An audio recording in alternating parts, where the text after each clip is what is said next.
Oh, no, don't on mute.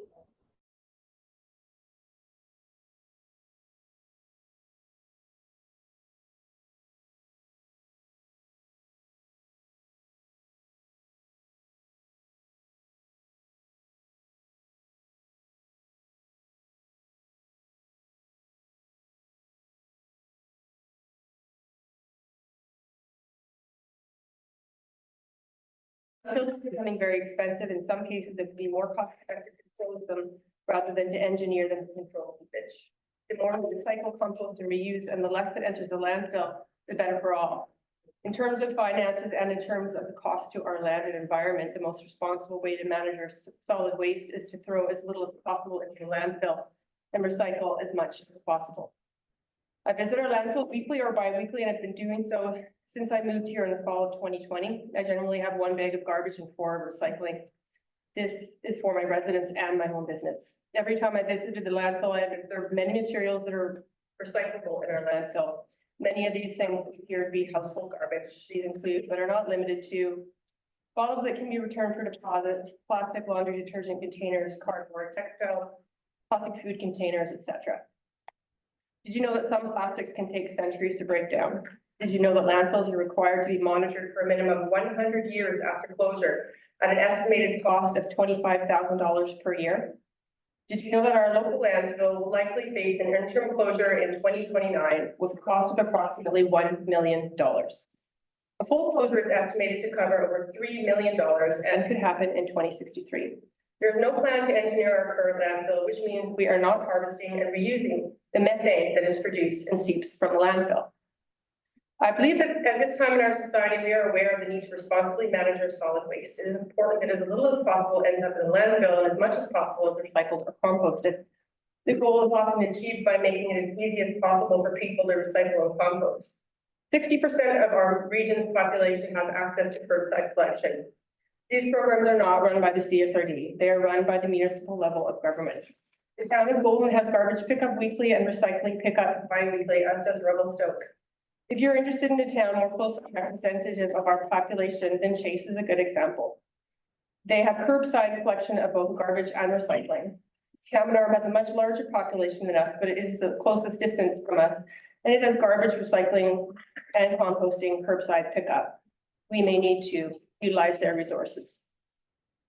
A 5-year effectiveness review by Morrison Hirschfield was completed in 2022. This report is a review of the current waste management system in the CSRD and has identified many issues and opportunities that should be implemented in the CSRD waste management system.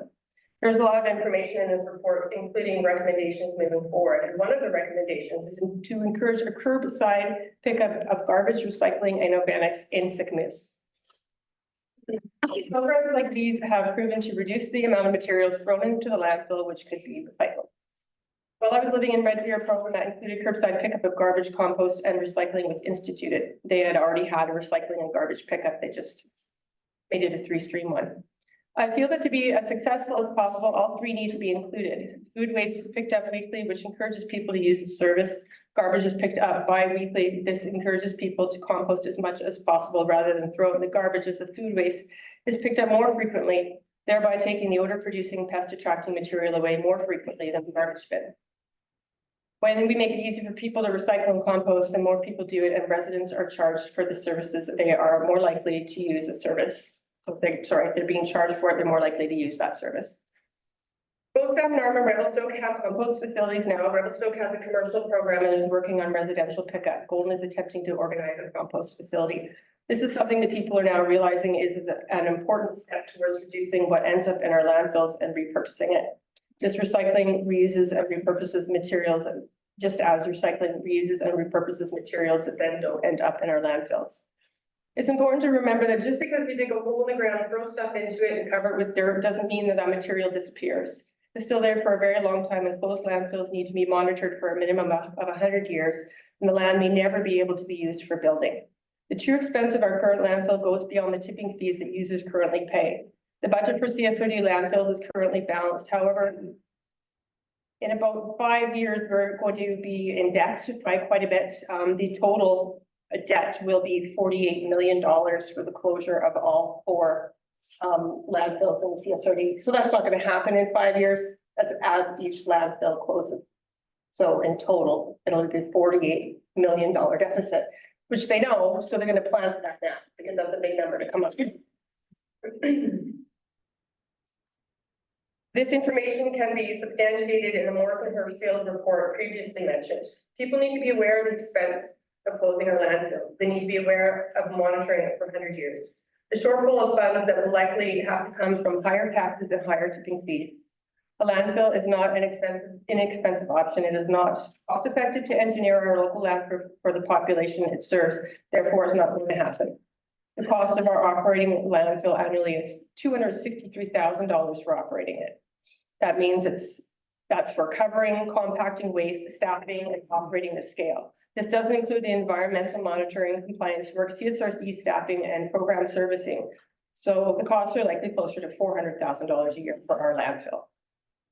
This is information that I gained during a conversation with Ben Van Nordstrom. I believe if more people were aware of the cost of the landfill, they would realize that the 3-stream curbside pickup is a more efficient, responsible way to deal with our waste now and in the future. There is no perfect solution for the 47,195 tons of waste disposed at the CSRD's landfill in 2022. Of that, 3,218 tons was disposed at the Sycamoose landfill. Our small population of approximately 3,000 and our tourist industry created 3,218 tons of waste. And that's all waste, not just residential. It went to our landfill in 2022. It is past time that we make it a priority to divert as much recyclable and compostable materials as possible. As our population grows, so will our waste. Many levels of government are recognizing and acting on the challenges of solid waste that we produce and creating. Recently, the right to repair legislation was passed in DC. One more way our government is recognizing that each student want to divert materials from the landfill. I believe the DOS has fallen behind in our efforts to lessen the amount of materials that enter our local landfill. It's necessary to be aware of the price of procrastination. It is unfortunate that the residents of Sycamoose did not take advantage of starting the curbside recycling program when it was offered years ago, because now that criteria has changed. We must now have a population of 499,000 to be eligible for the Recycling BC program that was offered to us previously. I was not here at that time, but if I understand correctly, a referendum was put to the Sycamoose population for residential curbside pickup of recyclables and garbage, and that referendum did not secure enough support. Part of the issue was that many people are away during the winter and do not want to pay for services that do not utilize for a few months. In my opinion, the entire population of Sycamoose should not be denied the service because of a smaller part of our population. I also believe in demographic certification. In addition, I think it should be possible for residents to request a pause of the service once a year for a maximum time limit. For example, a stoppage of service from November to March for a maximum of 4 months with a month's notice. This should satisfy the residents that are away during the winter. I've contacted both of these companies that operate garbage and recycling in our area and received quotes. It's important to note that these quotes will likely increase as our tipping fees at our local landfill will increase on May 1st. Sheetwalk Environmental Solutions uses our landfill for garbage and brings our recycling to Salmon Arm. For 3 months, a once per week pickup of 2 cans of garbage and unlimited recycling, which is what BC recycling accepts, is $122.85. This company seemed to be the preference for many of our locals. However, when I inquired as to their ability to service our entire population, they told me that it's a father and son operation and they might have difficulty servicing our entire population. Waste Connections of Canada does not provide pickup of recycling, only garbage. Their monthly per Their monthly charge for a weekly pickup of 2 bags of garbage is $34.50, roughly $5 per bag. There are quotes available for less garbage through both of these companies. In order to implement the 3-stream curbside pickup, the DOS would likely have to look into other options, and I would encourage cooperation with other nearby districts and cities to share the information. The pilot program in partnership with food cyclers, the food cycle science is a great start. If a curbside pickup of food waste is possible, then this may be a viable option for some residents. I think the cost may be prohibitive to some. My initial investment in the program was $336 for the purchase of the larger food cycling unit. This was a voluntary investment on my part, so I'm not sure how successful this project will be. Generally, curbside programs are spread out as a monthly or quarterly expense and provide more than just food waste solutions. I'd also like to mention that the city of Burnaby attempted to set up a composting facility roughly a year ago. This proposition fell through due to the inability to find a suitable site that did not cause backlash from the community. Many communities are now in the position of having to truck their waste as they do not have suitable sites available. During this time in our development, it is a time to consider using our industrial land to set up a compost facility that would serve our community and possibly other communities as well. This could be an opportunity for Sycamoose to be financially responsible for our compost food waste and possibly make money for other communities' organics waste. Our society is looking ahead to sustainable ways of dealing with our solid waste, and we don't want to be left behind or miss an opportunity that would be difficult to implement once our population grows. In addition, this would cut back on an amount of garbage that would need to be collected and trucked to the nearest engineered landfill, which is Salmon Arm. When it comes to municipal solid waste program, it is important to realize that there's a strong correlation between cost, staffing, and diversion potential. For example, a waste prevention strategy that has a low cost may have a low diversion potential. 3-stream curbside collection, organics processing, and diversion, as well as education and enforcement, all have medium to high costs, in part because they require more staff. But they also have a medium to high potential for waste diversion, as noted in the presentation by Morrison Hirschfield. Reasons to establish curbside pickup: we are in exceedance of our groundwater quality limits at our landfill. It is a natural attenuation landfill and not engineered for containment. Therefore, the less it is used for compostable food waste and disposable of plastics, among other recyclables, the better for our environment. Curbside pickup is proven to lessen the amount of residential garbage that would be placed into the landfill. Our landfill will likely face an interim closure in 2029. Now is a good time to transition our residents into 3-stream curbside pickup in preparation for no longer having a landfill. If more people knew this, I feel there would be more support for residential pickup of garbage, recycling, and compost. It's important to note that a transfer station will replace the landfill, so we will not be left without options. However, it will always be the most cost-effective for us to limit as much as possible what goes into the landfill. That is expensive and better landfill for our current residents and the ones who will be here for centuries to come. It is important that we dispose of our solid waste as environmentally responsibly as possible. Also of note is that the industrial, commercial, and institutional waste, which includes construction, demolition, comprised 57% of the solid waste in CSRD landfills in 2022. Recommendations are also being made on how to divert much of this waste, but I'm just here today for the residential waste. And I included a whole bunch of to back up the information that I have here, so you know I'm not just throwing points in the air. It actually came from a report. Thank you very much, Jennifer. Council, do you have any comments that you'd like to make? Councillor Evans. Thank you, through the chair. Thank you, Jennifer. When I read this earlier, I was very thankful for all your work and research and your heart for the community.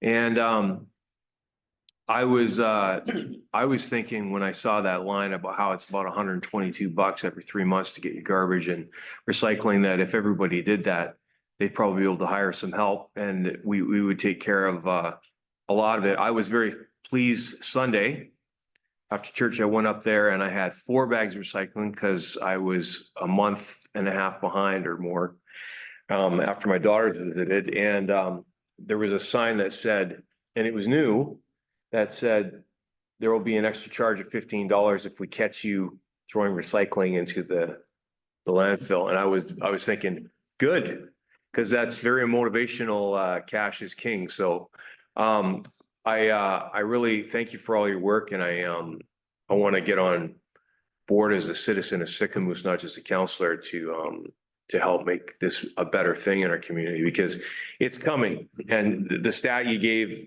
was it 2029 they're gonna close it? 2029 is the interim closure of our land. Term closure. I mean, that really does make you think, let's do everything we can. Wait, Yeah, so, set things up before that happens. yeah, so thank you so much. Absolutely. Thank you, Jennifer. Thank you. We will take comments at the end from the gallery, so during public input. Councillor Beach. To the chair, I just want to say thank you to Jennifer for bringing it to this gallery and to our council. I think that we did try to, I mean, the referendum, of course, we did try to get it through. It's really the will of the people here being willing to support that. And so it's important that you brought it today, and we've got a good gallery for whatever reason. Thank you, thank you. And yes, we do want to hear from the public, so, but we're going to get through this and then just do the public input at the very end. All right, so moving along, heat pumps and noise, Kathy Burke. I am Kathy, and I guess someone's gonna be in charge of the PowerPoint that I've got there, and you'll click it along as I speak. Yeah. I'm a Sycamoose resident here, and I'm experiencing a situation that I just want to bring up to council regarding heat pumps and noise, and some of the things that go on in other places in the province. So I see that, okay, I'm gonna look over here. So I have on the agenda for introduction, what are heat pumps, so that people have an idea what they are, and then other provincial municipalities and heat pumps. Why I'm here, I have some video clips of decibel ratings. And my goal is, I'm here to see about Sycamoose getting a bylaw regarding heat pumps and noise. So what are heat pumps? BC Hydro's description of heat pumps are that they are an energy efficient alternative to other types of home heating systems. They use electricity to move heat from one place to another, and up to 300% more efficient than baseboard heaters. This is what they are. Regarding the topic of noise, heat pumps create noise, and this is discussed in existing city bylaws, for example, City of Vancouver, City of Victoria, City of Burnaby. BC Hydro's website, they say the outdoor unit will create some noise. It should be placed away from bedroom windows, outdoor sitting areas. Thus, potential buyers of heat pumps should carefully take this into account before investing in this equipment. As they grow in popularity, heat pumps are growing in popularity, and there must be regulations in place so that those living near others' heat pumps are not subject to the noise they create. At present, Sycamoose does not have a bylaw regarding heat pumps. And going forward with installing the heat pump, those interested in installing the heat pump should minimize noise disruption to neighboring residents from the continuous noise of heat pump systems in operation, and keep the unit away from any neighboring windows, openings, or bedrooms, and that's the City of Burnaby. I attached this because the picture was a brochure just regarding heat pumps and noise that was put out by the City of Vancouver. This is just an installation guide about heat pumps, but as you notice, it is called heat pumps and noise. Within this guide, and there are other guides, provincial guides as well, not just Vancouver, I think Burnaby has this exact picture as well. Within this guide, responsibilities regarding noise output in decibels are outlined. So what are the limits for residential neighborhoods? From 7 a.m. to 10 p.m., this is in Vancouver, it's 55 decibels. And from 10 p.m. to 7 a.m. is 45 decibels. Many municipalities around British Columbia have bylaws enacted regarding heat pumps and the noise they produce. So I put some up for Coquitlam, North Saanich, Vancouver, Victoria. The nighttime limits are all 45 decibels. Daytime limits, they range from 45 to 55 decibels. And I'm here because my family is affected. I did take this picture between the two properties, so it's on the property line. I live next to a heat pump, but my place is the picture on the left. And there's about 10 feet between the properties. My neighbor's house, it has a heat pump, and I've circled that. And that heat pump runs about 20 minutes every hour. There's about 10 feet between the properties, so I stood it about in between, which would be about 5 feet to do the measurements. And you have to take the measurements from the property line. So this is a decibel reading and it should play. Thank you. You may not hear much noise, but take note of the numbers.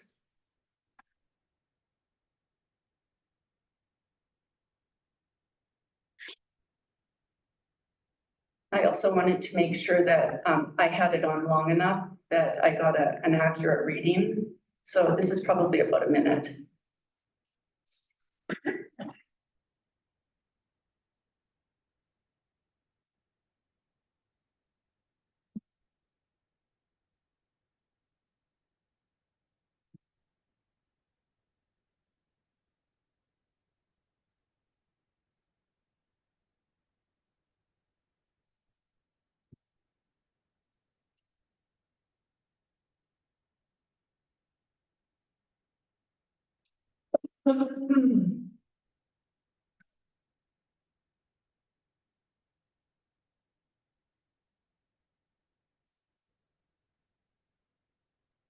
So that reading was taken at the property line.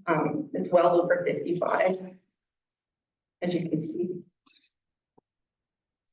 And going on, I also just included 2 more clips. Certainly the other one was not a one-off, it got lots more.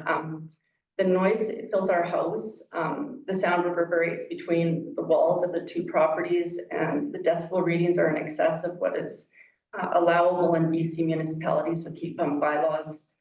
Closing the bedroom doors and our house does not help. Our home is filled with what sounds like a semi truck going through a tunnel. It interferes with serving the college in the living room. And I have many more decibel readings with, I'm just having trouble seeing that, with similar readings, all in excess of 50 decibels, duration of 1 minute or more, and these can be provided upon request. So if you wish, you can also play those if I have the time.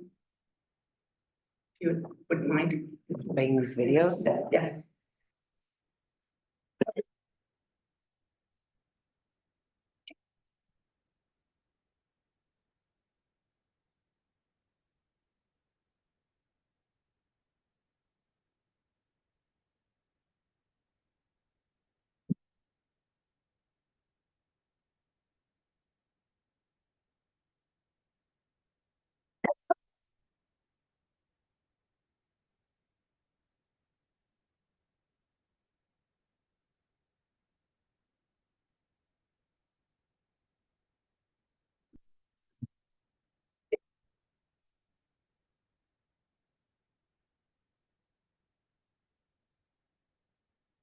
The City of North Vancouver's advice on potential installation of heat pumps. Determine an optimum outdoor location, select a quiet heat pump system, properly maintain your heat pump, and control and prevent noise travel. What I found interesting about that was that 3 of these 4 topics address the issue of noise. So it's become a growing problem as people get heat pumps. North Vancouver's neighborly installation guide states that heat pump should be located as far away from the property line as possible. And it also asks potential buyers to consider most noise complaints are a result of locating the outdoor unit facing or too close to neighboring windows, bedrooms, or living areas. And to select a quiet unit, most manufacturers will specify a sound power rating, a lab tested decibel measurement of the sound generated by a heat pump at full capacity. And they be able to, so potential installers be able to locate it as far away from possible from the property line, as this is critical to achieving a system that limits potential impacts to neighbors. And in summary, careful consideration to minimize noise must be done before installing a heat pump. Location and model must be considered before deciding to install. These factors are clearly discussed by municipalities which have worked to provide guidelines and bylaws around heat pumps, as well as by the companies which install them. A bylaw is needed in Sycamus so that people who live in proximity to a neighbor's heat pump are not subject to the ongoing noise it produces in their home. Thank you. Kathy, thank you very much for sharing that. Council, do you have any questions? Go ahead, Councillor Bailey. Thanks, Kathy, for being here. When you were talking, I was just looking at what does 65 decibels mean? And it said that it's the sound of a normal conversation. So I'm wondering if you've had a chance to talk to your neighbor about these issues and what kind of came out of that. Yeah, I know it might say it's a normal conversation, and I've looked at that too, like it's got the rustling of leaves or a normal conversation, all the examples. But the guidelines for most municipalities, the upper number is 5. What I would say about that is, in May of 2023, I did contact, I live in Estrada. I did contact them and I didn't get a response. I contacted them in October as well. I didn't get an answer. Then I contacted them in January and I got an answer saying they'd get back to me, and I didn't hear anything. So on Monday, I asked them if they would be getting back to me in a month, and I haven't received a response. Just, Councillor Bailey. I guess that was my next question is, have you gone to the strata and asked them to impose? Because I mean, the strata could certainly impose rules around noise and do almost anything that we could do here. Yeah, and they have put in the minutes in response. I don't know whether it was to me because I didn't get a reply, but they did say that a heat pump was measured, and it was 52 decibels, and I disagree. I've continued to contact them, and they enforce rules on some people and not on others. Thank you. Councillor Bushel. Yes, through the chair. Thank you, Colleen. Kathy, have you and your strata talked about a service schedule? Like most heat pumps require service. And I know at Maryland and ours were starting to make all kinds of noises, and a lot of them needed service. So I just wondered if you guys have looked into servicing them.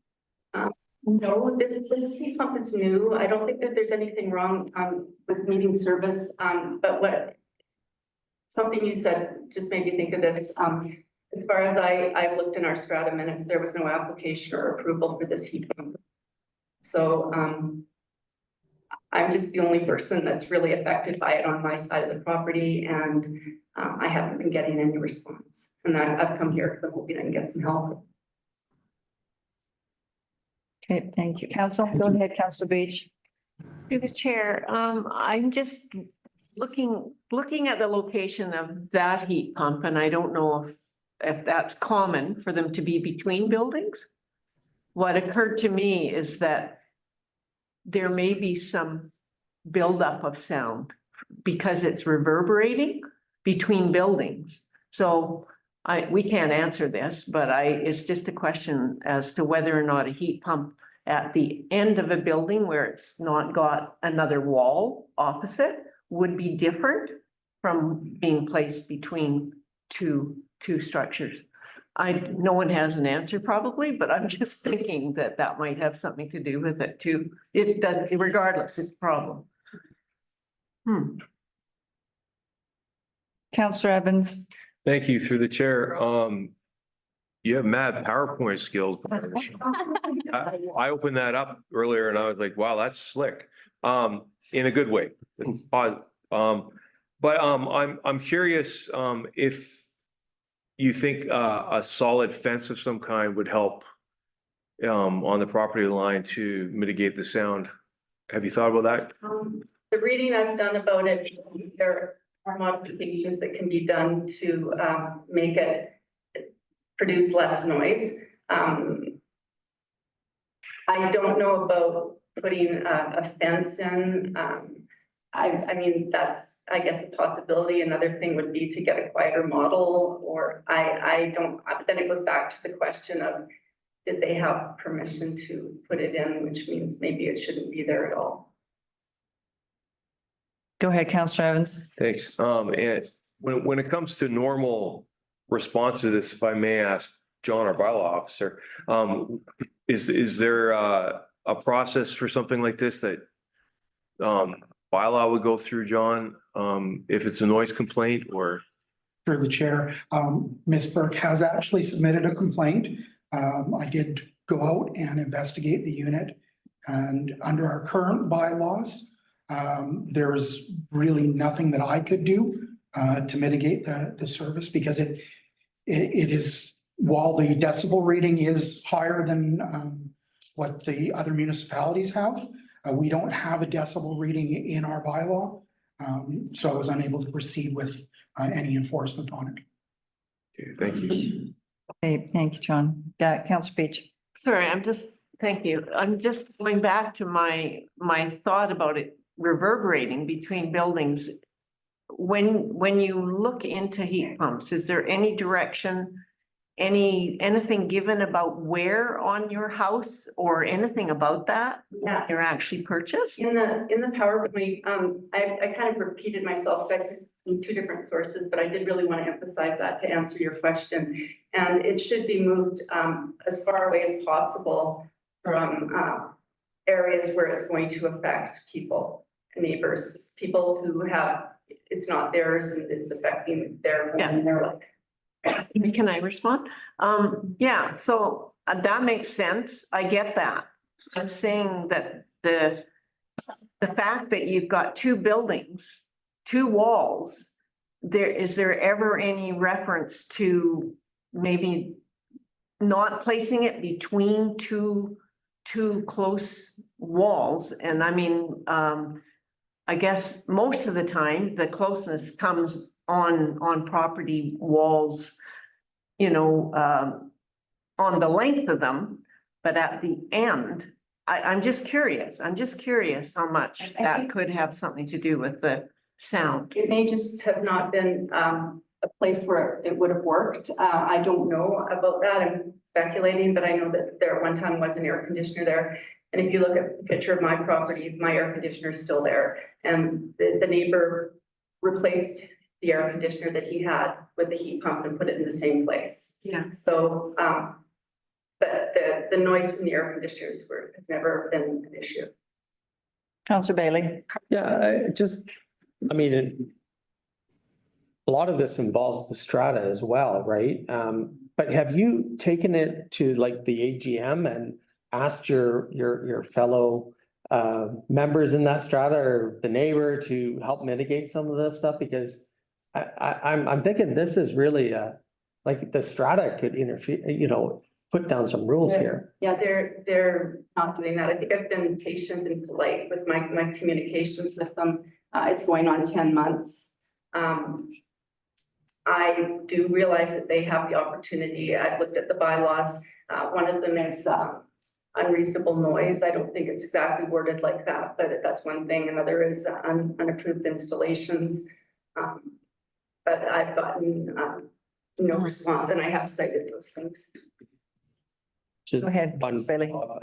without getting too much in the weeds, sorry, because it is, so you've asked for a hearing, you've asked for like this on the AGM. I mean, it could be a resolution on the AGM and everything. And they just won't respond to you? I'm not really familiar with AGM. I've never attended them with my strata. I do read the minutes, and I really I'm not a player with meetings. I don't go to their meetings. I'm someone who I read about them, but I'm not really involved in particular, you know, what you're talking about with that. Thanks. So, Kathy, after hearing that, I'm thinking that maybe you should put in a complaint to bring forward to the AGM to have a discussion, at least about the position of them, for your strata to have this meeting, because I think it's important that they listen to you and hear you out. Well, my last correspondence to them in January, when they did reply to say that they'd get back to me, I was very detailed about things, and I'm hoping that they'll get back to me and that this can be dealt with. I don't have to wait for the AGM, which I know is in July. So because I have to listen to the hour after hour. Yeah, Yeah, I hear that. You may want to send another letter and see if there's do you deal with the president of the strata? I do, yeah, she's the one who wrote me back. Okay. Counselor Beach. Yeah, thank you.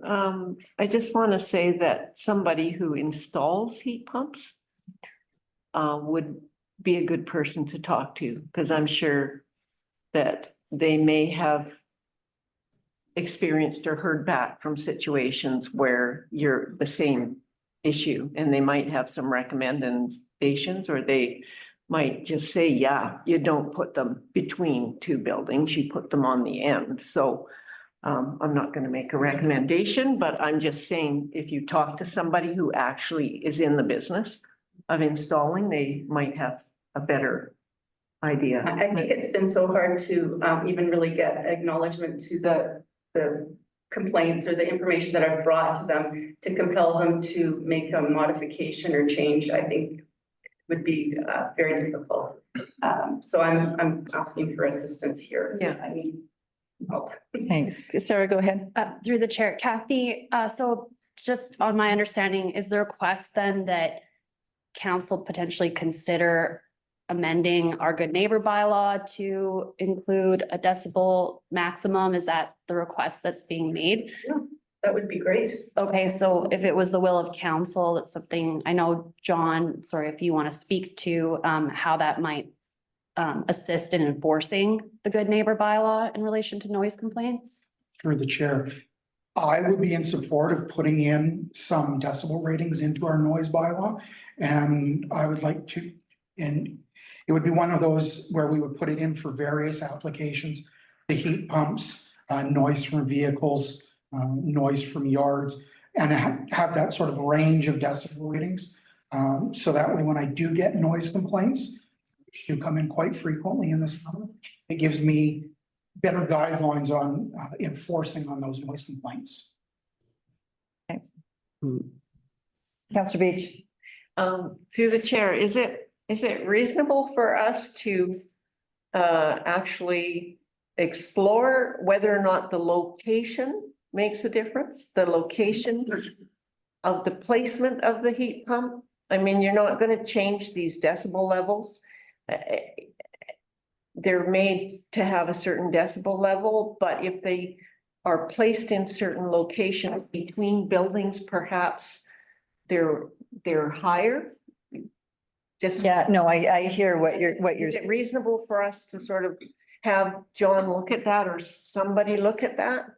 The echo factor. Yeah, go ahead, Counselor Bailey. Yeah, if I could maybe just suggest a path forward here that, because we're in delegations, we're supposed to mostly listen. And, but we could put this on planning and development maybe for further as a potential Can we forward. move this to, or should we just let John, leave it with Let them John? come back. Or we can just direct staff to Yeah. just look into this Look into it. at a future meeting. Let's Sure. let John look into it then, rather than bringing it. Yeah, okay, perfect. Thank you. Thank you, Kathy, and Thank you very much. you're very welcome. Okay, so moving along, we've got rail trail rezoning petition. Welcome, Leanne Hamilton. Go ahead. Hello, everyone. Hope you can hear me. Thank you to Mayor and Council for allowing me to speak this evening. My name is Leanne Hamilton. I've been a local resident and business owner here in Sycamore for over 20 years. I was also on the fundraising committee for the rail trail from the beginning. The Shuswap North Okanagan Rail Trail is more than just a path. It represents an opportunity for economic growth and promotes healthy living within our community. Trails like this are known to increase tourism and local business revenue. They also encourage outdoor activities which contribute positively to residents' physical health. Without rezoning this property along the rail trail within the Sycamore district boundaries, all of these benefits are at risk. The council's decision seems short-sighted considering how much we stand to gain from completing this project. I am standing here today with a petition of over 700 like-minded residents, business owners, young families, and those who love Sycamore. A breakdown of this petition: I have 23 letters of support, from residents of St. Louis, 87 physical signatures from residents and local business owners, 591 online signatures, which consist of local residents and lovers of St. Louis, all in support of the rail trail starting in St. Louis now. To put this into perspective, St. Louis only sees 900 people to vote at our municipal elections. So these are huge numbers, especially being gathered in only a week's time. We, the people, the voters, your community, and all the others that love St. Louis are asking you to reconsider your decision on the rezoning of this rail trail property, so that this rail trail can start now here in St. Louis. I'm hopeful that you're willing to truly listen to what we have to say, as these supporters are hopeful that we can make a difference. There have been many decisions have been made since the February, there have been many decisions since the, I'm nervous. There have been many discussions that have been had since the February 14th meeting, and these are the topics being discussed in your community. The local residents and business owners that have signed this petition feel that if they had known there was a possibility that this rezoning was not going to be approved, they would have attended the meeting on February 14th and voiced their support of this project. But the meeting was promoted as a housekeeping item and was lumped together with two other properties being rezoned. The assumption was that the rezoning was going to be approved by council, but in turn, it was not, which has left the community in shock, as the signers of this petition believed that this long-awaited rail trail was to become a reality in St. Louis. Has the Shuswap North Okanagan Rail Trail not been a part of the District of St. Louis's officially community plan and on your strategic priority list for the last 7 years? The councillors have stated that they want the rail trail to happen, but are wanting to pause it. Has council considered what this pause may mean financially? Pausing the rail trail from starting in St. Louis could result in increased capital costs. And as we all know, over time, costs do increase. Will it cost St. Louis more money?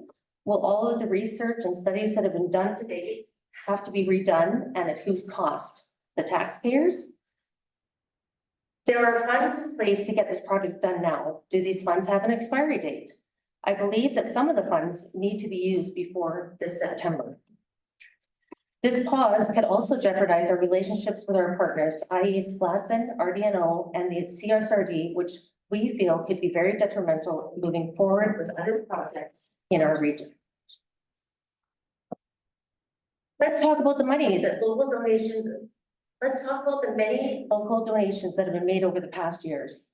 I know of many residents and visitors of St. Louis that bought a meter of the rail as a legacy to their families. Donations made by business owners, etc. Where does this money go if the trail doesn't start here in St. Louis? Our community does not want to see another unfinished project in our town. There was a mention from opposing councillors that there isn't enough information or communication from the partners regarding this rail trail project. I beg to differ, as I hold a 70-page development plan that covers the studies that have been done on risk management, funding obtained, maintenance, washrooms, parking, etc. This development plan has been available on Shuswap North Okanagan Rail Trail site since 2019. I've also been in contact with Splatson RDNO and the CSRD regarding the rail trail petition that I have, and have heard back from them right away. So I'm not sure where the disconnect lies. St. Louis is one of the few towns that were to be a gateway to this beautiful rail trail, and we need to take advantage of this opportunity now, not later. Regarding West Side property owners or dock owners' negotiations with the CSRD, we feel that these negotiations should not have bearing on this rezoning decision. No one in St. Louis wants to see any docks removed or any unfair agreements, but the fact is, this is not our issue. Your negotiations are with the CSRD and not with the District of St. Louis. From what I understand, the previous council already stalled the rail trail back in 2022 to help the dock owners with their negotiations. Was this not enough?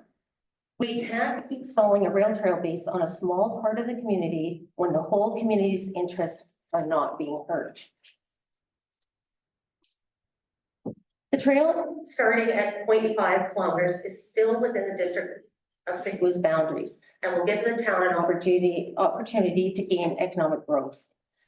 There are mentions from Councillor Ian Bailey that we would not see the benefits unless we had safe access to the trail itself.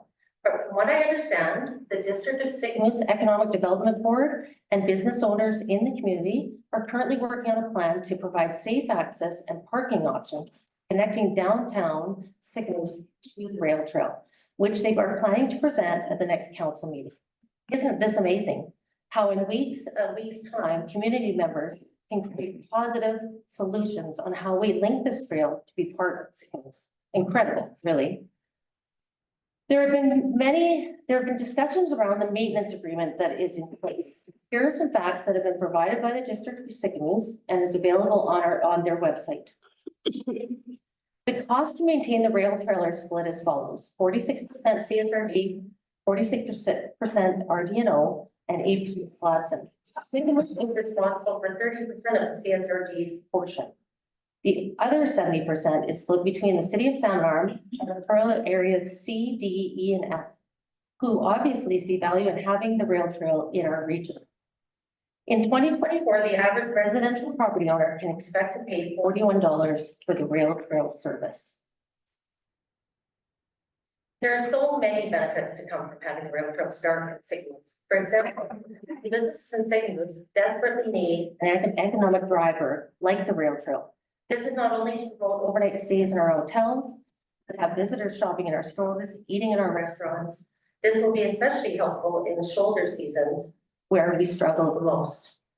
The children, the families, the seniors of our community are in need of this trail as a recreational option to promote healthy living.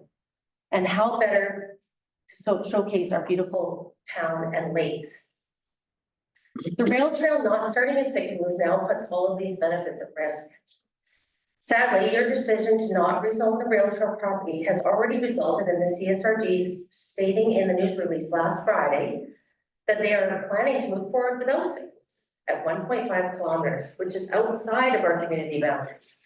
This definitely does not link St. Louis to the rail trail. In fact, this makes us access much more dangerous, and I believe we will still pay the 30% maintenance fee without reaping any of the benefits. We are hopeful that our regional partners involved in this rail trail project are still willing to start this trail with us in St. Louis. The support that has been shown for this rail trail has been overwhelming. I've never seen the community come together like this in all my years. In conclusion, I'm asking you to please listen to the people, the voters, your community, who took the time to sign this petition, write letters of support. We want the Shuswap-North Rail Trail to start now here in St. Louis. We ask you to reconsider your decision on the zoning amendment bylaw 1044. Thank you. Thanks, Pam.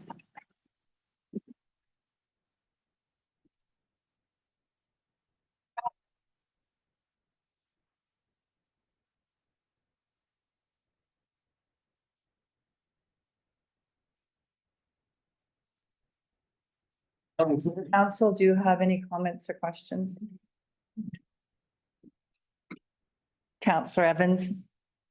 Thank you through the chair. Thank you, Leanne, for the good job you did. You got over your nervousness.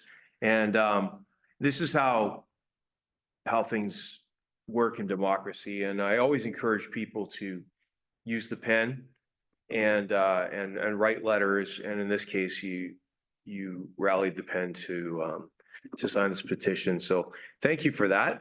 And I think it's a good thing to have a good, balanced, respectful discussion, which you guys are doing with the petition that you signed. So I appreciate it very much. And it's evident from what you've put together that your heart is for the community. So thank you for that.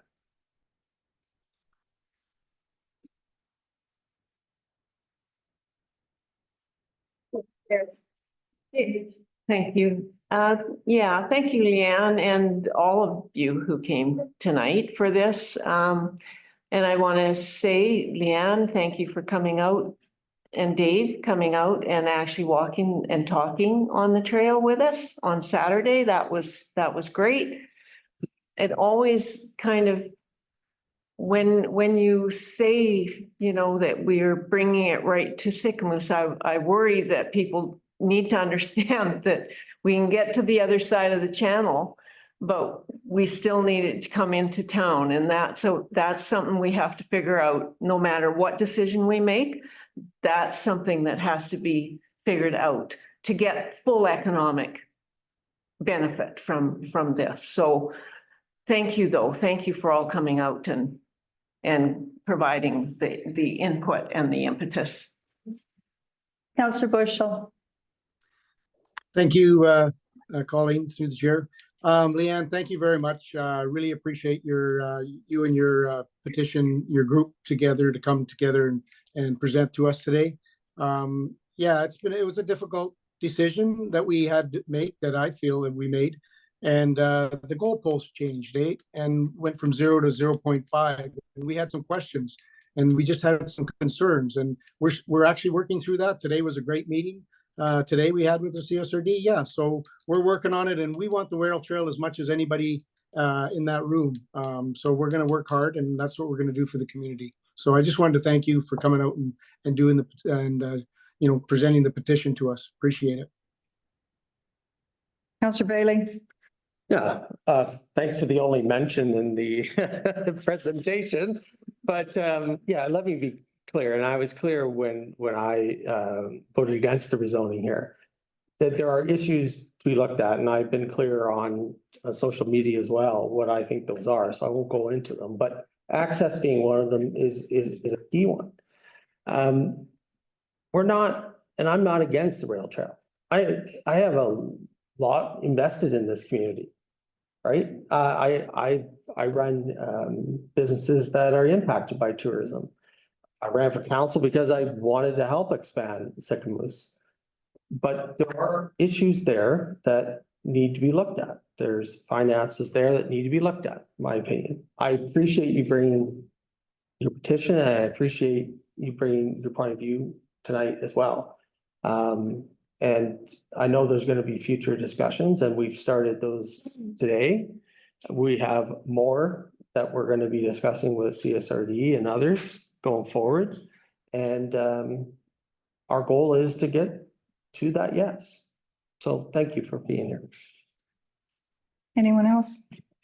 Leanne, thank you so much. And I just want to thank the community for voicing your concerns and as well. I felt that way at the end of the last meeting, that our community wasn't engaged and didn't show up because they thought it was going to be a shoo-in.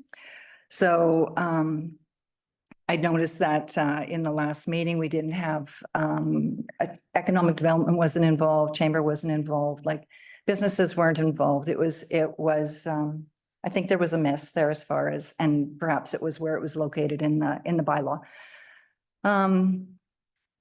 Today, in our meetings with the CSRD, these conversations really can't be started until the zoning has changed. And this is just a zoning change. It is a land use change. So, and then the conversations start. So in light of what I'm hearing from the community and information that we heard from the CSRD earlier today during the COW, I'll be exercising my authority under section 131 of the Community Charter for Council to reconsider third reading of bylaw number 1044 as soon as convenient. So.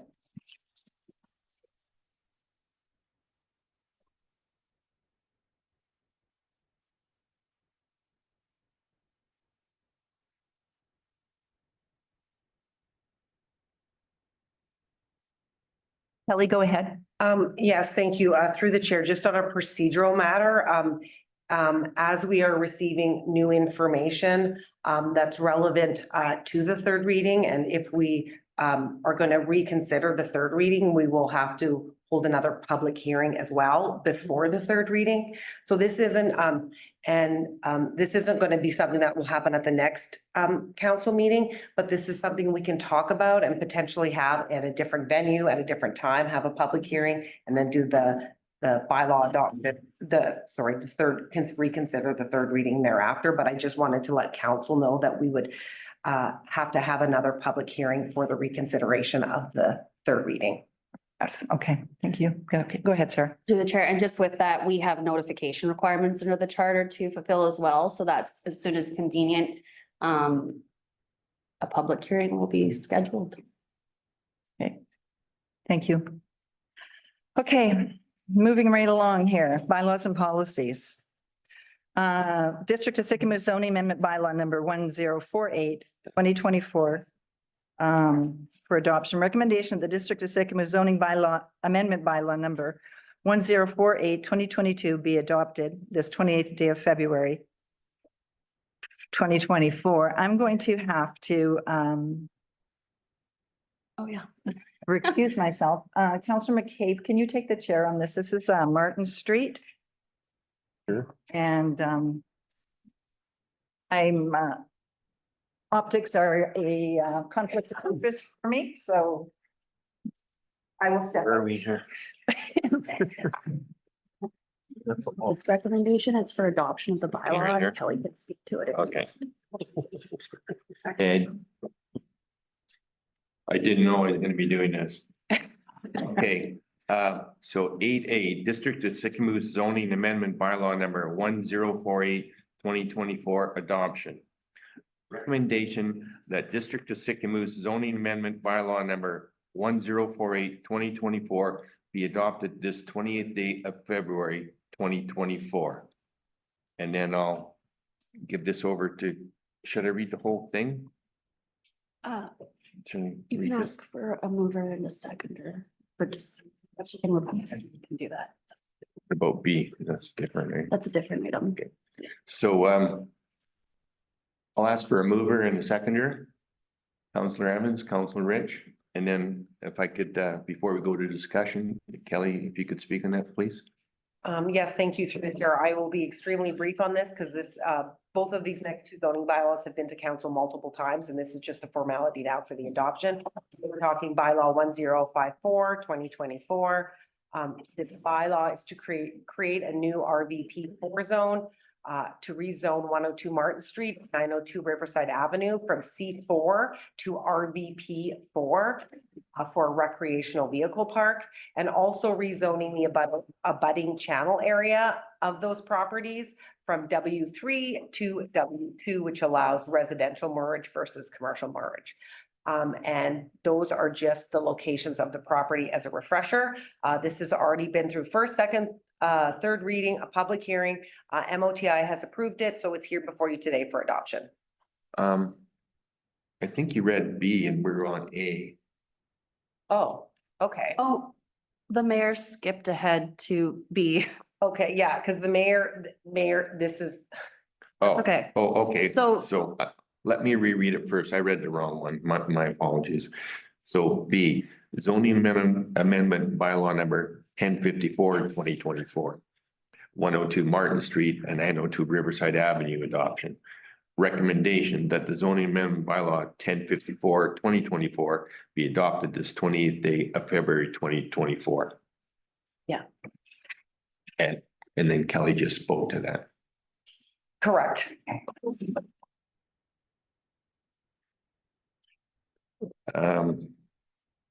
Should probably. Should we get, I'll get a new first and second on that because I read the wrong one. So Counselor Evans and Counselor Rich. And then any discussion?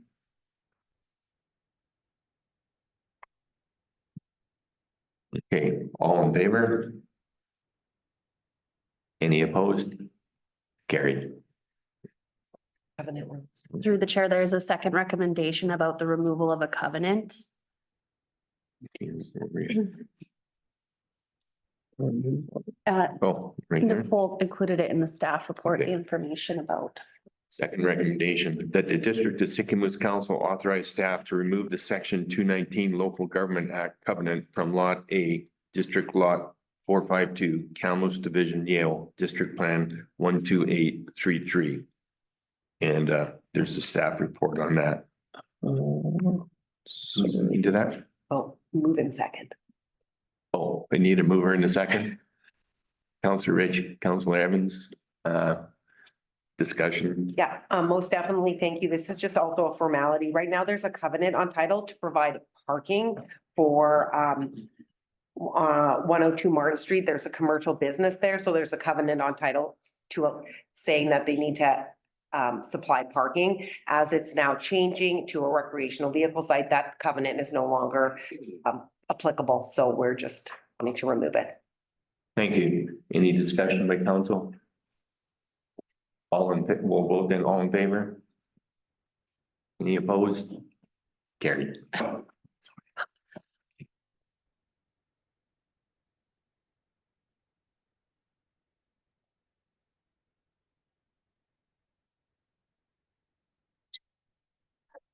Well, what?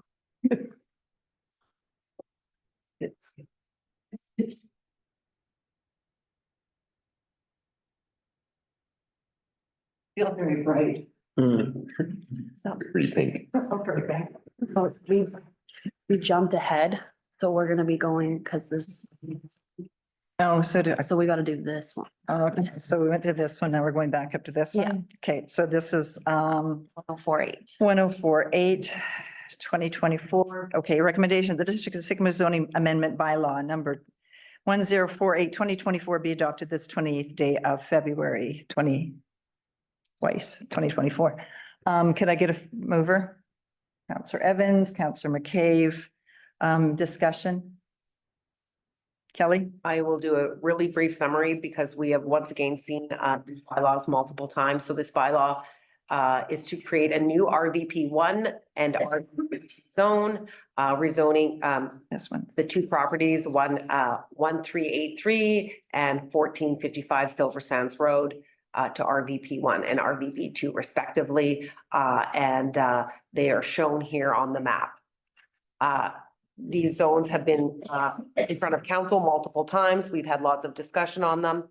It's completed first, second, third reading, as well as a public hearing. And we just received MOTI approval last week. So they're here before you today for adoption. Thank you. Any comments? No? Okay, all in favor? Carried, thank you. Housing agreement bylaw number 1062-24, first, second, and third reading. There's a recommendation that the District of Sycamore Housing Agreement bylaw number 1062-2024 be given first, second, and third reading this 28th day of February 2024. Could I get a mover? Counselor McCabe, Counselor Beach, Kelly, do you want to speak to this? Yes, most definitely. So through the chair, hopefully you've had time to review this housing agreement bylaw. It formed part of the agreement for the development of rental houses that was approved at the February 14th council meeting. This was part of a Schedule E to that. It relates to the development on 425 Main Street for a 55 unit long-term rental mixed use building. Under section 483 of the Local Government Act, we may by bylaw enter into a housing agreement which outlines terms and conditions relating to the occupancy of the units to ensure that the property is used for a specific reason or for a specific purposes. So within our rental covenant that will be placed on title for the 54 units, the high level details of the requirements are that the development must be consistent with the development plan and any changes must be agreed to by the District of Sycamoose. All units must be used for long-term rental purposes for a minimum of 20 years after occupancy. Short-term rentals are prohibited. 80% of the units, which is 44 of the units, must be occupied by households that do not exceed the middle income limit as defined by CMHC and BC Housing, which for is 130,000 for families without children and 170,000 for families with children. A minimum of one parking stall is to be provided for each unit. And we've got in there with no additional charge. We don't want additional charges for the parking. And the district in our deal, the District of Sycamoose gets a unit for a discounted rate, and the restrictions on within this agreement don't apply to that one unit. but we're using it for a different purpose. With that, I'm open for questions and comments. Okay, Counselor, Through the chair, I just wanted to, and I'm not trying to correct you, but is it 20 years or 25 years? That 25. 25. Did I say 20? Okay, sorry. Scaring me. 5. Okay, thank you. any other questions? Okay, let's call the question. All in favor, vote. Counselor McCabe. I just wanted to say this is a good news story for Stickamous. Mhm. Counselor Beach. No, I was voting. I agree. I think this is a good news story. It is a good news. Okay, all in favor? Opposed? Counselor Bailey. Okay, recommendation of the District of Sycamoose Development Cost Charges Reduction Bylaw number 1061, 2024 be given first, second, and third reading this 28th day of February 2024. Can I get a mover? Counselor Evans, Counselor Beach. Bianca, no, is Kelly, are you speaking to this? Kate, go ahead. Thank you, through the chair. So, under the Local Government Act, a local government may waive or reduce development cost charges for eligible developments. We're not allowed to waive them for really pretty much very little other things. The 4 things we're allowed to waive or reduce a portion or all is for a not-for-profit rental housing, including supportive living housing, a not-for-profit affordable rental housing, a subdivision of small lots that is designed with low house green gas emissions, and a development that is designed as a result of low environment impact. So what this bylaw is doing is it's allowing us to reduce development cost charges up to 100% for not-for-profit rental housing and 50% for for-profit rental housing. So that's what this bylaw is doing, and it's within our whole community. So for the for-profit, the definition for a affordable for-profit rental housing is that there needs to be restrictions on title with some element of affordability. So that's what that definition is, and that discretion of the waiving is up to council. So we have already made a commitment to the Eagle Valley Seniors Housing Project, which is 37 units of housing that we would waive 100% of the DCCs. And with the WCPG construction, the 54 unit long-term rental one, 50%. So this bylaw is in line with that. And then any other future developments that meet this eligibility criteria can come to council, and we will have that discretion and the ability to waive the DCCs if so desired. Thank you. Council? No comments, no questions? Okay, I'll call the question. All in favor? And opposed? It's carried. Thank you. Okay, the revitalization tax exemption bylaw number 1059, 2024, first, second, and third reading. There's a recommendation, the District of Sycamoose revitalization tax exemption bylaw number 1059, 2024 be given first, second, and third reading this 28th day of February 2024. Can I get a mover? Counselor Beach, Counselor Rich, Bianca, do you want to take that away? Yeah. So we talked about this bylaw at our last committee of the whole, but readings, so this bylaw, replacing bylaw number 917 for our revitalization tax exemptions. Key changes from our old bylaw, which was last updated in 2016, removing the highway commercial tax revitalization area. Focusing our town center revitalization area to the core town center. The area was quite a bit larger, but just focusing on the core. Industrial, we're putting in some permitted uses that are not going to be available for exemption, which include commercial storage facilities, cannabis operations, alcohol retail, drive-through service, and vehicle service stations. As council does not feel that those uses should have an exemption on them.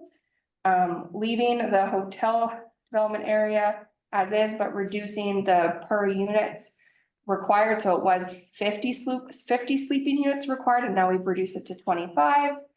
And then the addition of a purpose-built rentals, which would be for a project of 10 or more dwelling units that are intended to be used for rental housing. It would require a housing agreement registered on title for a minimum of 25 years, very similar to the housing agreement that we're currently doing. Restricting for residential use on a long-term basis only. Prohibit stratification and individual sale, and prohibit short-term rentals. So all those areas are different exemptions that they get, which is just the municipal portion, not including other taxes like school and police. They still have to pay into that. It's just the municipal portion. So with that, and if there's any questions. Council, any questions? All in favor? Opposed? Carried. Thank you. Development cost charge bylaw number 1060/2024 for second reading. Recommendation of the district to Sycamoose development cost charge bylaw number 1060/2024 be given first and second reading this 28th day of February 2024. Kelly, Attaway. Oh, sorry. Can I get a mover? Councillor Evans, Councillor Beach. Okay, Kelly. Yeah, thank you through the chair. So this has been in front of council multiple times. We had a presentation from Rick back in October. We've had a DCC open house to the public in November 2nd.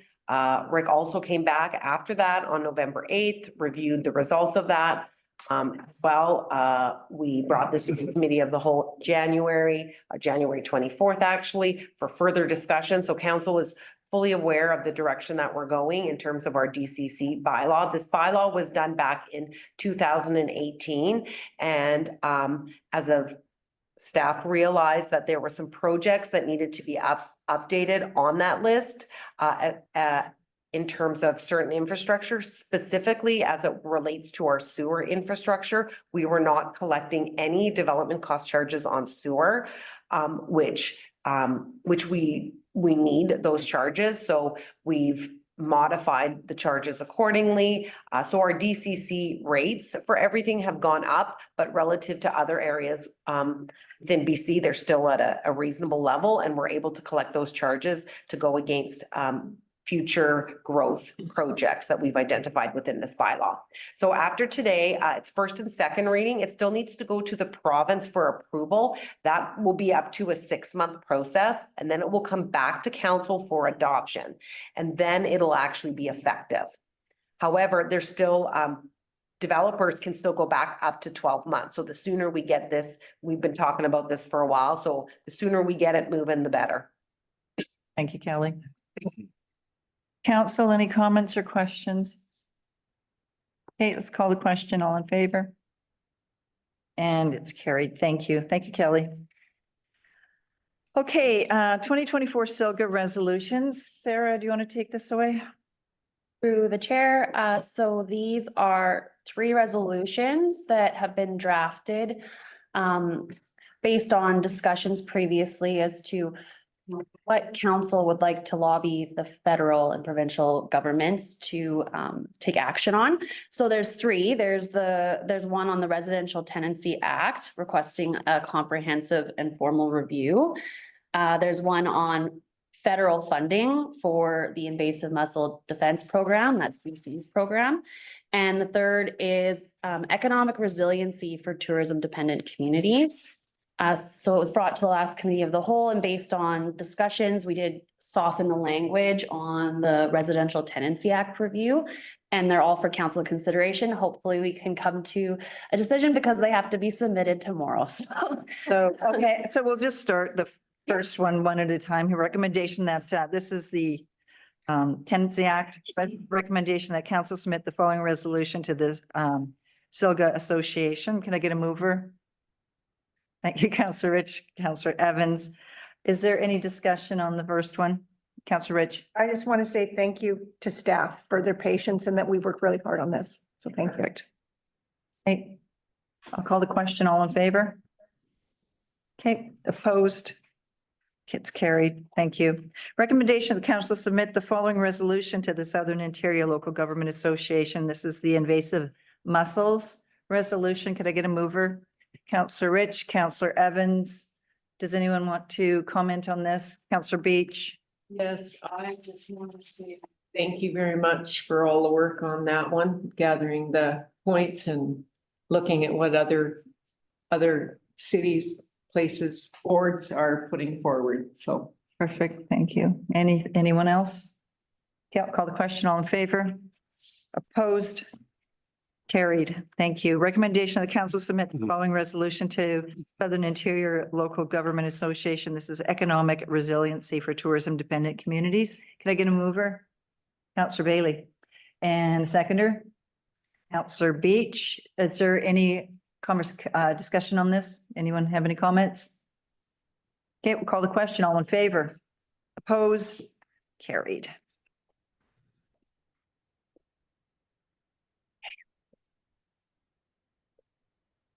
Okay, notices of motion, parking downtown.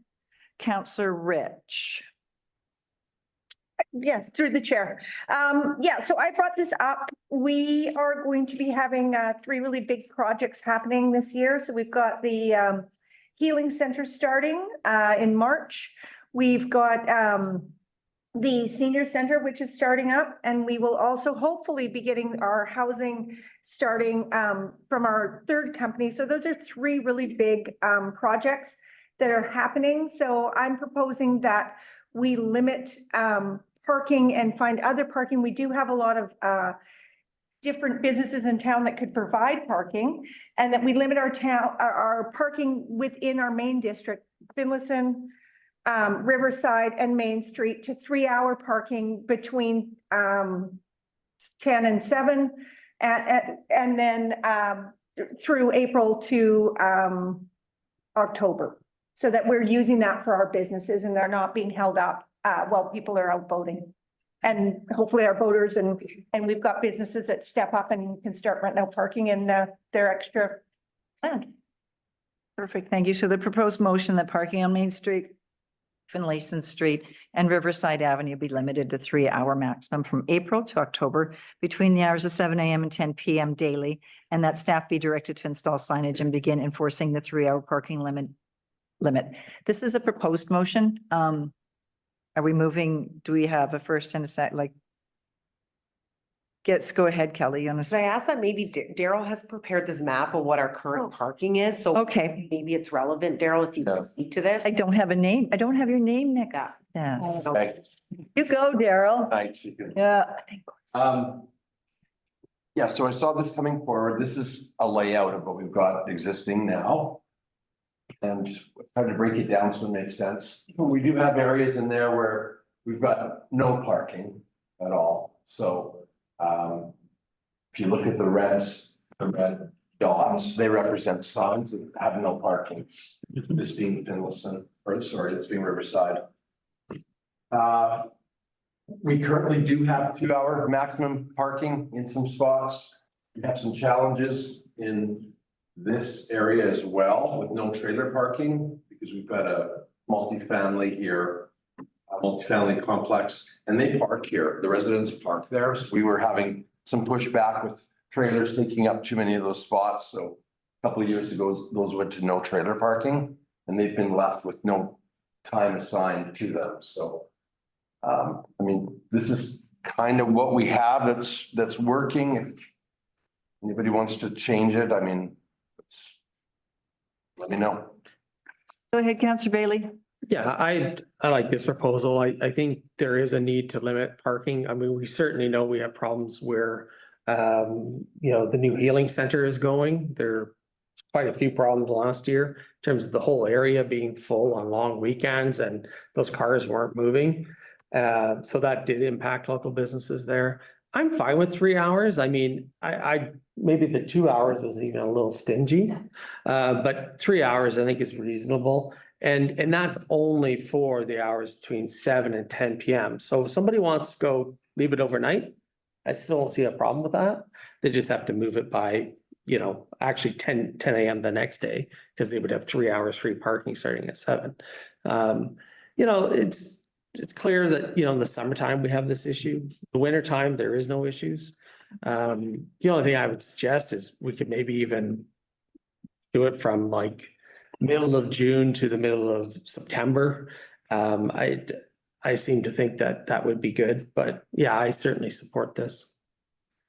Thanks. Counselor Rich? And through the chair, one of my concerns is we're going to have a lot of people in working on the different projects. And so, and again, we hope that our contractors will definitely deal with parking and having their people that come in that we're happy to have in town. But we don't want to be taking up commercial space when someone could be going to one of our stores or the liquor store or restaurant that is just has someone working there all day. And we want them here to work. We just don't want them parking for long term. Right, thank you. Go ahead, Daryl. Through the chair, we're fine with whatever council decides to change. I would just suggest we be aware that it's a volatile subject with some of the commercial places. When parking changes near a business, we hear about it. So what you see here has been kind of piecemealed together over a number of years because certain parts made sense. And if we do anything in a wholesale way, we're gonna hear about it. So I would just caution you. Counselor Bushel? Yes, through the chair. Yeah, Daryl, just a question where you have your 3 dots in front of 200 Main. You don't have any dots on the other side of the street, and that's where all the problems are. So I just was gonna mention that, like on the south side of Main Street. And then the other thing, I had a call today from a resident just concerned about along Riverside, because when the beach park parking lot gets full, like the beach park parking lot on this side of the railway gets full, a lot of the families do park there and use that when the beach park parking lot's full. And if you have no 2 or 3 hour parking there, they might not be able to park there like along Riverside. So it's Main Street. You guys got that pretty much under control other than a few spots. But I'm just concerned that if the bridge goes ahead, there probably won't be any parking down there and it'll just deter people. So I just thought I'd bring it up. Counselor McCabe? Yeah, through the chair. Has staff had a chance to look at this, Councillor Rich? No. So I'm maybe suggesting that we maybe table this motion and direct staff to have a look at this recommendation and see what would come out of that. Thanks, Counselor McCabe. Sarah, go ahead. Through the chair, just since John's here, I know we chatted briefly about the parking and whether, what the impact might be on enforcement. I don't know if he wants to speak to it, but it hasn't been seconded, so there's no need to postpone it.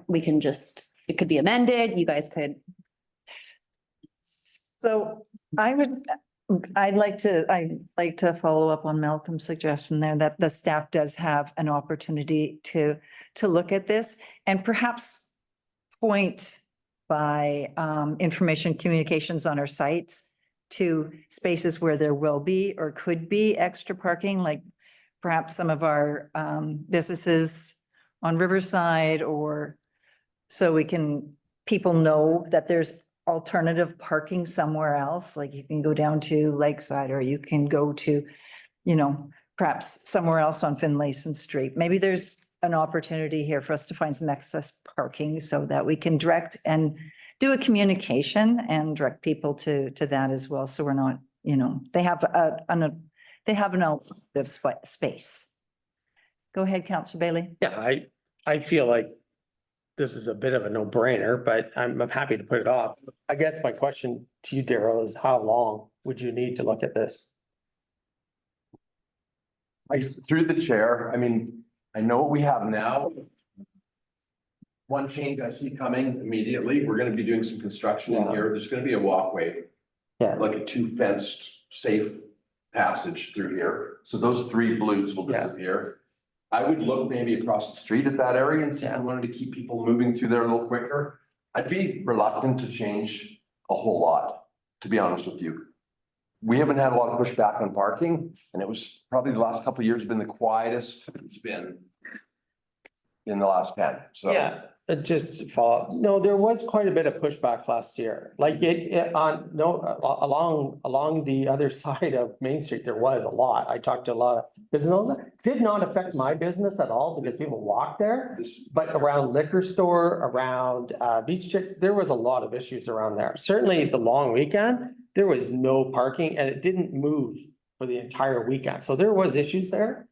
I don't disagree with you like that. I mean, if we take this away and then we don't have any provisions there to actually keep traffic moving or parking moving, that is going to be an absolute problem this summer. So I think we need to solve that piece. There might be a couple of others around that we could tweak, but I don't think this should be a lengthy process is what I'm getting at. Yeah. Let me look at it. Okay. Through the chair, I'll bring it back with some recommendations and we'll go from there.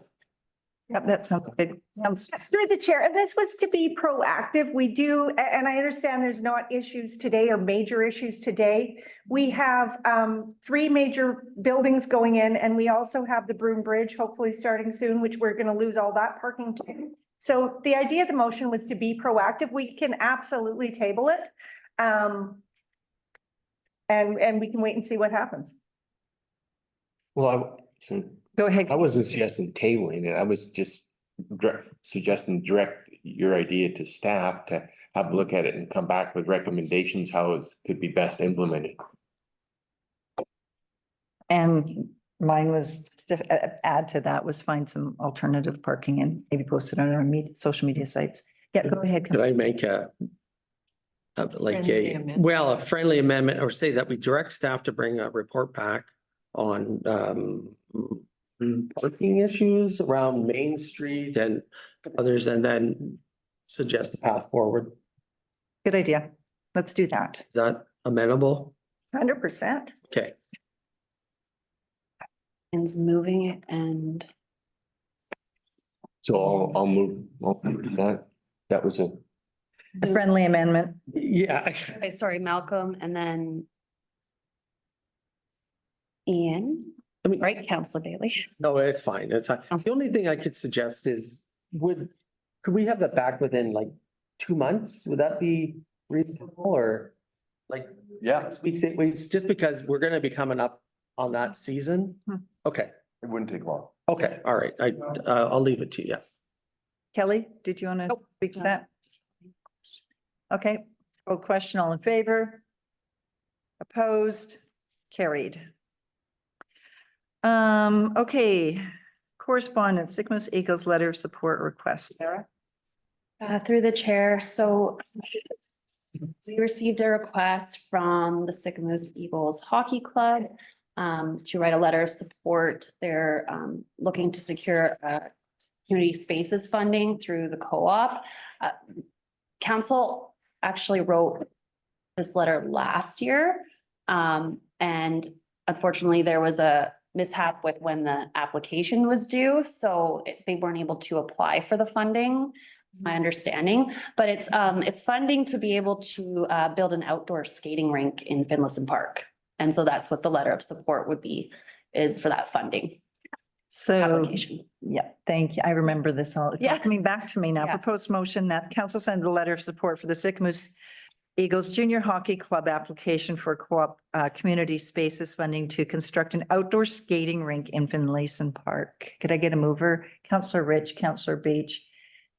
Anyone want to speak to this? Councillor Beach? It's taken so long, but what a great idea. Thank you. Absolutely. I agree with you. I think that it's a great idea as well for the community. Yeah. Kelly? Oh, yeah, thank you through the chair. And I thought maybe, Daryl, you can speak to the type of rink that is potentially being. Sure, through the there. chair. That would be an ice rink.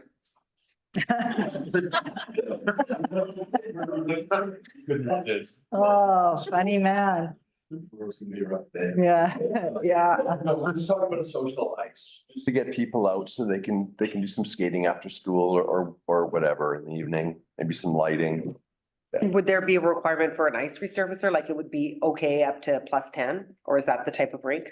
Yeah, so there would be a power component that we've already engaged BC Hydro to kind of look at and prepare a preliminary design for us to bring some power in. We would have to do like a chiller unit. Refrigerator. Yeah, and we're not, depending on which variety we go with, we're looking at a couple different quotes. Okay. Yeah, it would go later into the spring and earlier in the fall. Awesome. Goody, Yeah. McCabe. Yeah, thank you. I wasn't quite sure of the location. It said close to curling rink, but there's the playground and there's the pump track. So where exactly? Got a map up here. Through the chair, so they are stockpiling snow from the rec center in that little island area. There's a few trees in there and like a green space in the middle. We had some flooding and stuff in there earlier this year.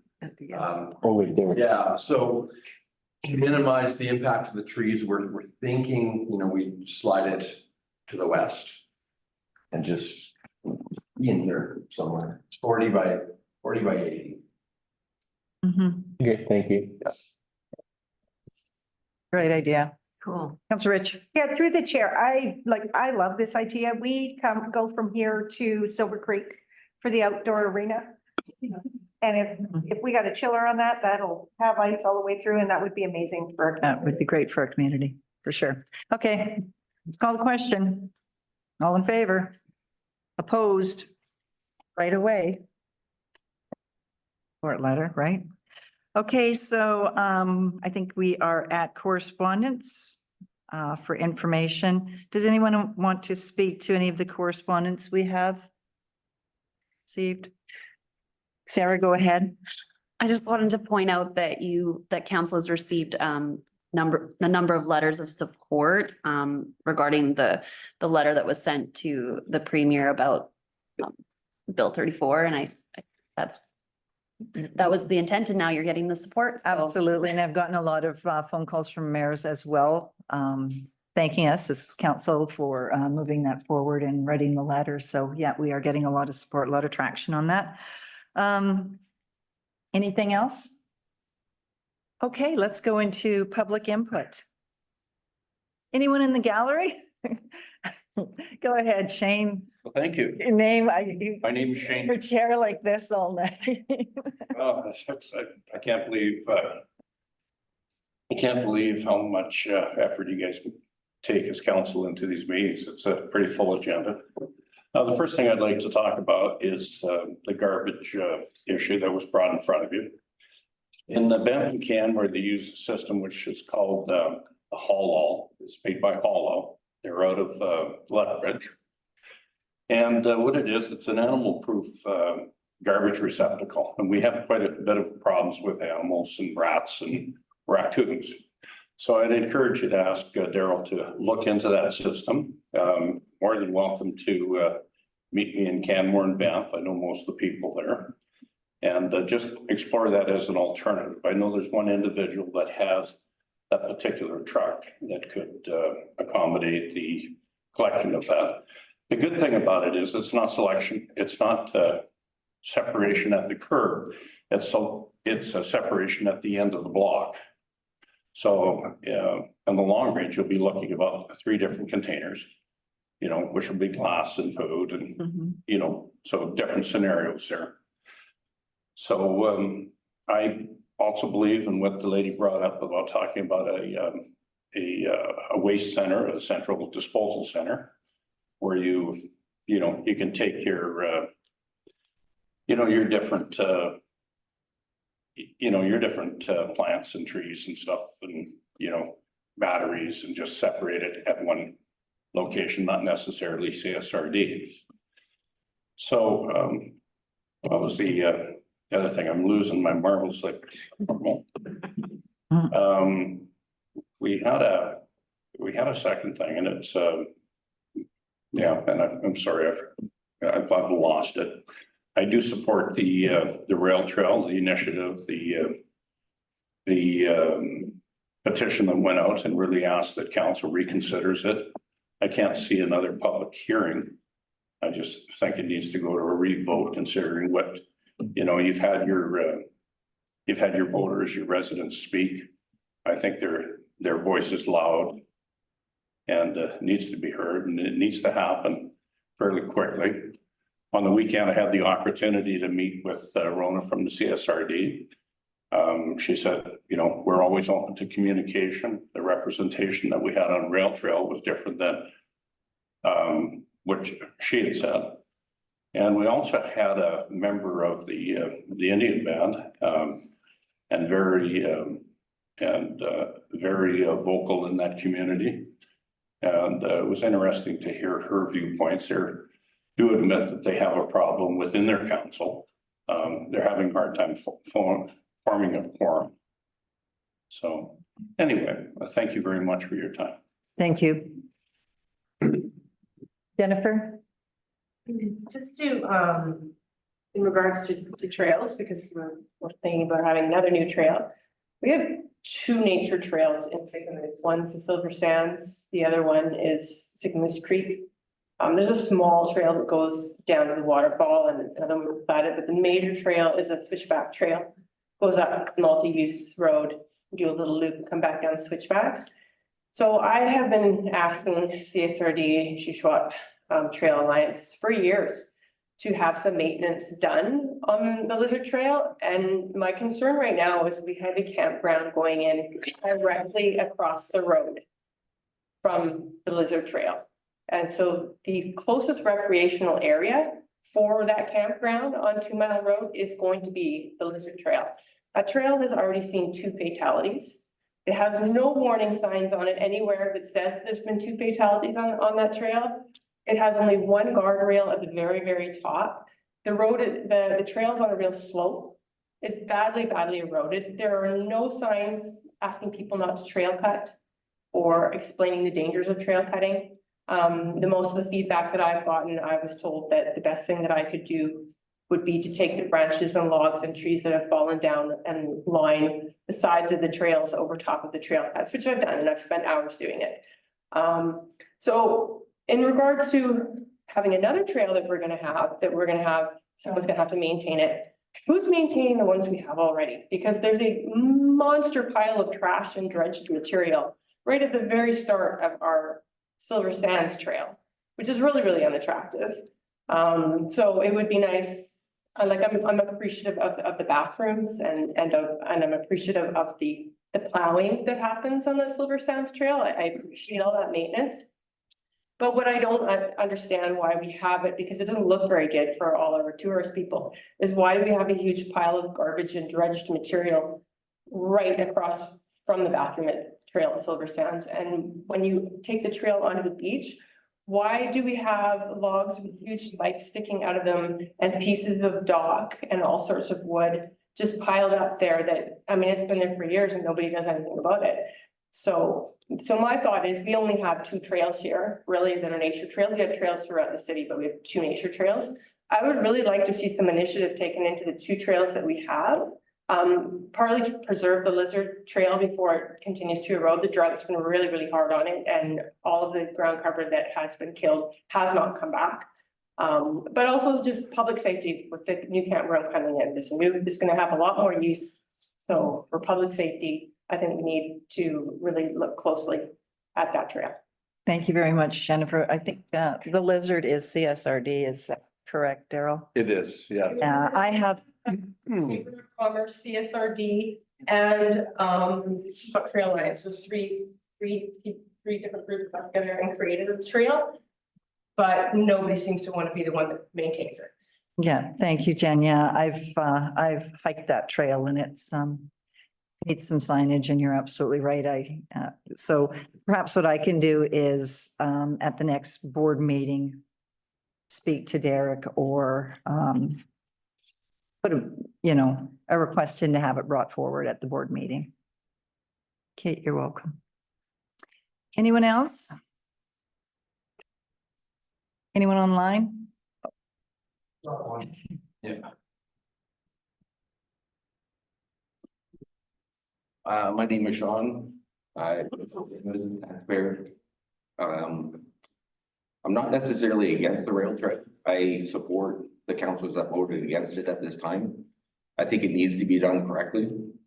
In saying that, I just wondered if there's any conflict of interest, seeing that you also sit on the CSRD board as well as the sick news board. I see you step out when it has to do with other things that you feel like it might be conflict of interest. So I just wonder why you went with this one too.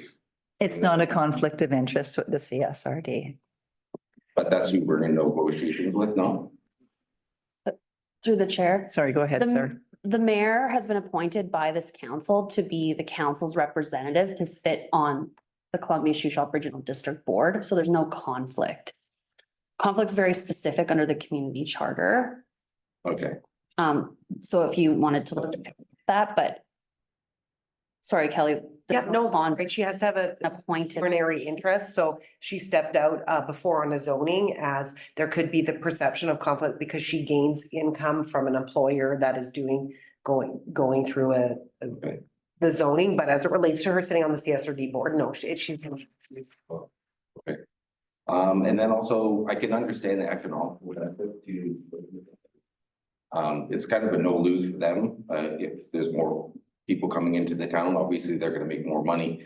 I don't know if it necessarily is a huge benefit to the taxpayers. You spoke in the last time about the healing center and how it was desperately needed for our aging population here. So this kind of goes against that idea that we need the healing center for our aging demographic, but then we need a trail to help with getting out nature, walking, training for Tour de France. I don't know. I just don't see the town behind this as much as maybe you guys think that they are. I think there's a large amount of people that do not agree with it. And I think they're a little unsure of what type of cost that this is going to cost the taxpayer, as well as the increased cost that we'll probably see from the healing center as well.